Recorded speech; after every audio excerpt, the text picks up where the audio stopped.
காலை வணக்கம். இன்னைக்கு அமெரிக்க தொழிற்சங்க தலைவர் சாமுவேல் கோம்பர்ஸ் ஜனவரி 27 செவ்வாய்க்கிழமை இவரை பார்க்க இருக்கிறோம். அமெரிக்காவின் முக்கிய தொழிற்சங்க தலைவர் சாமுவேல் கோம்பர்ஸ் பிறந்த தினம் இன்று ஜனவரி 27 செவ்வாய்க்கிழமை. நெதர்லாந்து யூத தம்பதியின் மகனாக லண்டனில் பிறந்தவர் 1850 ஆண்டு. குடும்ப வறுமை காரணமாக 10 வயதில் பள்ளி படிப்பை நிறுத்திவிட்டு சுருட்டு தயாரிப்பவரிடம் எடுபிடி வேலைக்கு சேர்ந்தார். பின்னர் இரவு பள்ளியில் சேர்ந்து படித்தார். 1863 குடும்பம் அமெரிக்காவில் குடியேறியது. இவரது உதவியுடன் வீட்டில் சுருட்டு தயாரித்தார் தந்தை. தன் நண்பர்களுடன் சேர்ந்து விவாத கிளப் ஆரம்பித்தார் கோம்பர்ஸ். கிளப்பு மூலம் பலரது அறிமுகம் கிடைத்தது.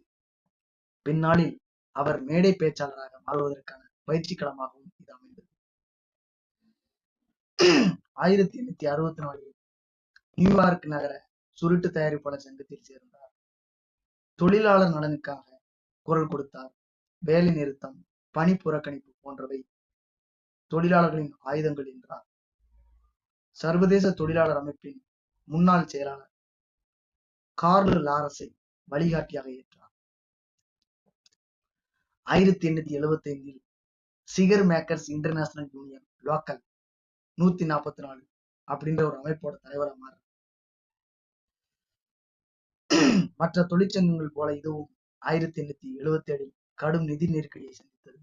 கோம்பர்ஸும் நண்பர்களும் இதை மீண்டும் நிலைநிறுத்த பாடுபட்டனர். பல்வேறு சீர்திருத்தங்களை செய்தனர்.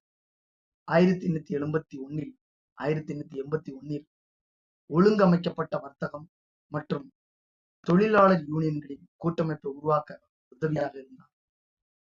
1886 அமெரிக்க தொழிலாளர் கூட்டமைப்பாக இது மறு உருவாக்கம் செய்யப்பட்டது. அதன் தலைவராக நியமிக்கப்பட்டார். இறுதி வரை அதன் தலைவராக பணியாற்றினார். அதாவது இவர் இறக்கும் வரை. இந்த கூட்டமைப்பு மெல்ல மெல்ல வலுப்பெற்றது. தொழிலாளருக்கு நியாயமான ஊதியம் கிடைக்கவும் அவர்களது வாழ்க்கை தரம் மேம்படவும் பாடுபட்டார். உள்ளூர் மக்களின் வருமானம் பாதிக்கப்பட்டதாலும் அந்நிய கலாச்சாரம் பரவியதாலும் வெளிநாட்டினர் குடியேற்றத்தை எதிர்த்தார். தொழிலாளர் நலன்களுக்கான